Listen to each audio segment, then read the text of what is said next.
자, 신약성경 142페이지 요한복음 1장의 말씀을 볼 차례입니다. 요한복음 1장 14절에서 18절까지의 말씀을 보도록 하겠습니다.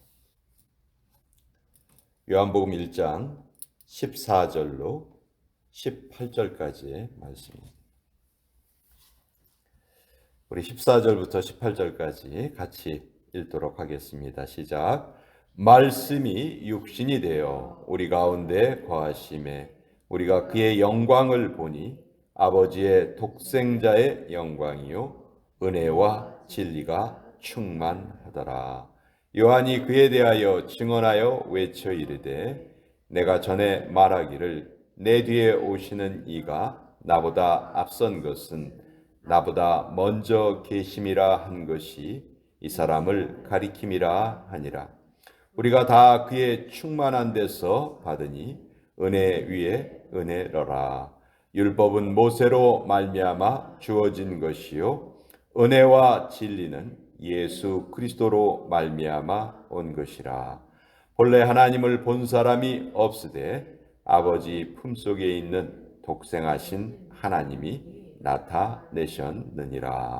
하나님의 말씀입니다. 아멘. 자, 요한복음을 다른 세 복음서와 구별하여서 다른 세 복음서는 보통 공관복음이라고 부르고 또 요한복음은 따로 하나의 복음서로 나머지 세 복음서와 좀 구별을 합니다. 요한복음은 1장 1절서부터 예수님은 하나님 그 자체이시다. 그거를 증언을 합니다. 그래서 예수님께서 무슨 족보가 있으시다든지 뭐 이런 기사도 없고요. 예수님의 탄생에 대한 기사가 없어요. 하나님이 탄생하실 리가 없으시죠. 처음부터 그냥 스스로 계신 분이시기 때문에 요한복음에는 예수님의 탄생 이야기나 족보 이야기나 그런 게 없습니다. 겟세마네 동산의 기도도 요한복음에 기록되어 있지 않아요. 대신 다른 복음서에는 없는 내용들이 요한복음서에는 많이 기록되어 있는데 그래서 다른 복음서와 좀 구별을 해서 요한복음을 우리가 이해를 합니다. 오늘 16절의 말씀, 우리가 다 그의 충만한 데서 받으니 은혜 위에 은혜로라 이렇게 적혀 있습니다. 은혜 위에 은혜로라. 정말 너무도 은혜로운 말씀입니다. 은혜 위에 은혜. 자, 하나님의 은혜는 크게 세 가지로 우리가 말할 수 있습니다. 전부 다 S자로 시작을 하는 세 가지의 은혜인데요. 첫째는 무엇보다도 구원의 은혜죠. Saving grace. 우리를 구원해 주시는 Saving grace. 두 번째는 우리를 구원해 주시는 것에서 그치지 않으시고 그 구원을 계속해서 유지하고 또 더 깊은 은혜의 장소로 이끌어 주십니다. 그래서 그것을 sustaining grace, 유지시켜 주시는 은혜, 지탱해 주시는 은혜, saving grace, sustaining grace. 그리고 세 번째가 우리를 성결케 해 주시는 은혜, sanctifying grace. 그래서 이 세 가지가 하나님의 은혜를 뭐 이외에도 엄청나게 많은 은혜가 있지만 하나님의 은혜를 대표적으로 세 가지로 이렇게 요약을 하면 구원의 은혜, 지탱의 은혜, 성결의 은혜. 이 세 가지가 하나님께서 우리에게 주시는 은혜입니다. 자, 그런데 우리가 신앙생활을 하거나 인생을 살아갈 때 좀 힘이 들게 느껴질 때가 많이 있죠. 대부분 그 하나님께 받는 은혜에 대한 그 은혜가 부족할 때, 은혜가 떨어졌을 때, 그때죠. 이런 이야기가 있어요. 공장에서 새 시계가 만들어졌습니다. 그 시계추가 달려있는, 시계추가 왔다 갔다 하는 그런 시계예요. 근데 시계추가 이렇게 생각을 해봤습니다. 이제 시계로서 만들어졌으니까 나가서 일을 해야 되는데, 시계로서 일을 해야 되는데, 와, 도대체 내일은 언제 끝날까?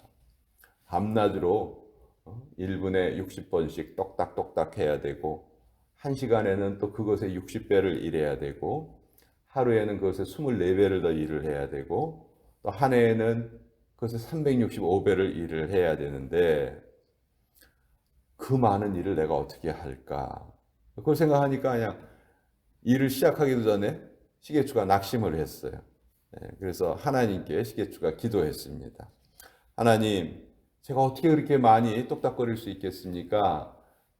저 너무 그 일이 많은 것 같아요. 못하겠어요. 그랬더니 하나님께서 이렇게 말씀하셨다는 거예요. 시계추야, 너 한 번에 1초에 한 번씩은 똑딱거릴 수 있지.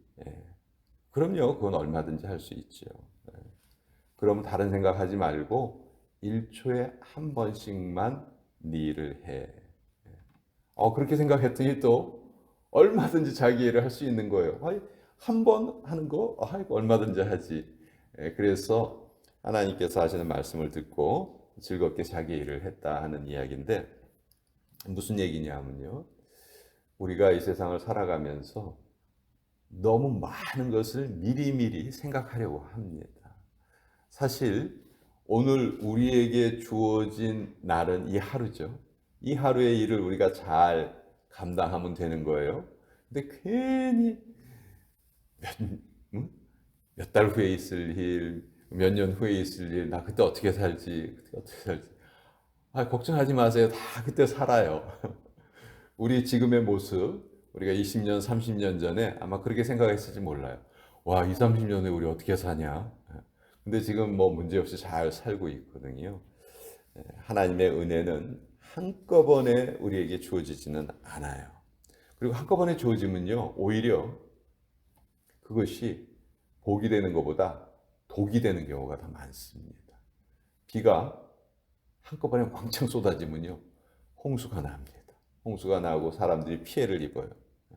꾸준히 내리는 가랑, 꾸준히 내리는 이슬에 의해서 식물이 성장하는 것이지 한꺼번에 내리는 비는 오히려 식물의 성장을 방해합니다. 그래서 우리가 하나님의 은혜를 구할 때도 한꺼번에 하나님 다시는 하나님께 기도할 필요 없이 왕창 주세요. 우리 그런 생각을 하기가 쉬운데 그는 바른 신앙의 태도가 아닙니다. 조금씩 조금씩 우리에게 내리는 그 하나님의 은혜를 꾸준히 우리가 받을 줄 알아야 된다는 것이죠. 하나님의 은혜는 엄청난 기적으로 우리에게 임하시지 않고 우리의 생활 중에 늘 끊임없이 넘쳐 있습니다. 우리의 삶의 곳곳에 하나님의 은혜가 담겨 있는 것이죠. 자, 그래서 16절에 우리가 다 그의 충만한 데서 받으니 은혜 위에 은혜로라 이렇게 되어 있습니다. 은혜 위에 은혜. 이미 받은 은혜가 있는데 그 위에 더 은혜를 더해 주신다. 이것을 이중 은혜라고 생각할 수 있죠. 하나님의 은총은 일반 은총이 있고 특별 은총이 있어요. 일반 은총은 누구에게나 부어 주신 하나님의 은총이에요. 비를 내려 주시고 햇빛을 비춰 주시고 공기를 주시고 음식을 주시고 이것이 하나님의 일반 은총입니다. 누구에게나 동일하게 하나님께서 부어 주시죠.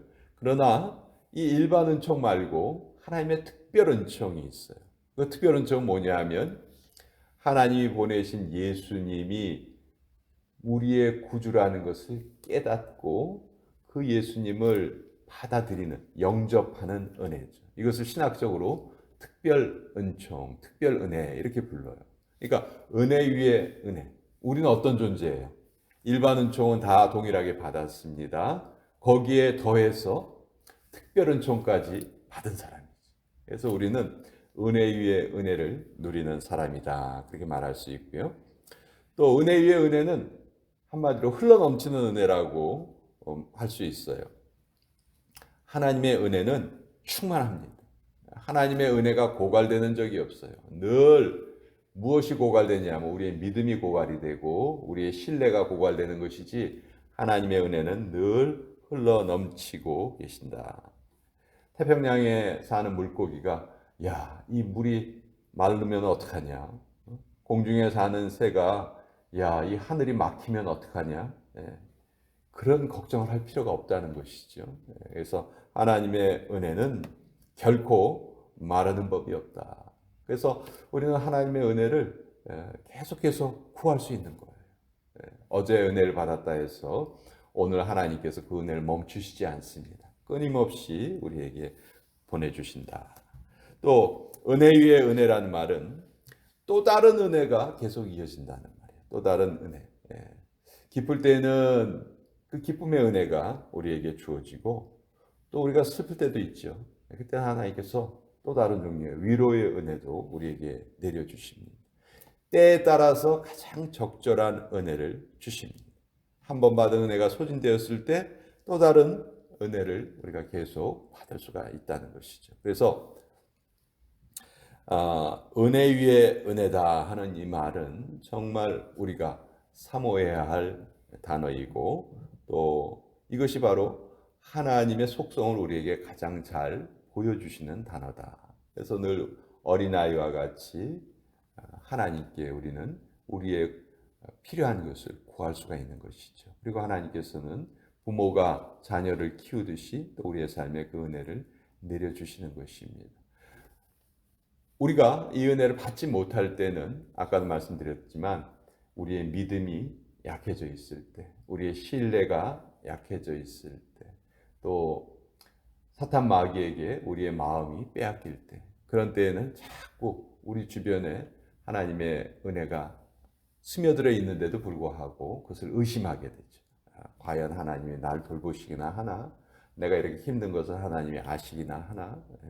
그러나 우리는 신앙인으로서 그런 것이 잘못된 생각이다 하는 것을 우리 점점 우리 인생을 살아가면서 계속 더 깨닫게 되는 것이죠. 그래서 요한은 오늘 요한복음을 기록을 하면서 이 모든 은혜 위에 은혜가 어디로 말미암아 오는 것이다 하는 것을 17절에도 밝히고 있는데 율법은 모세로 말미암아 주어진 것이요 은혜와 진리는 예수 그리스도로 말미암아 온 것이라. 은혜의 소스가 어디냐? 다른 데서 우리가 은혜를 구할 수가 없다는 거죠. 바로 예수님이 바로 은혜의 소스시다. 예수님이 바로 하나님이시기 때문에 그 예수님이 모든 은혜의 원천이시다. 우리가 그 예수님을 계속 찬양하고 예수님께 경배하는 이유가 바로 이것이죠. 예수님을 통해서 우리가 은혜를 얻어서 살아가기 때문에. 그래서 오늘도 우리의 삶은 예수님을 믿고 의지하면서 예수님의 은혜를 받아서 누리는 삶이다. 오늘 이 하루를 그렇게 살아가야 되겠다 하는 것을 같이 한번 나누어 보았습니다. 자, 오늘 금요일 아침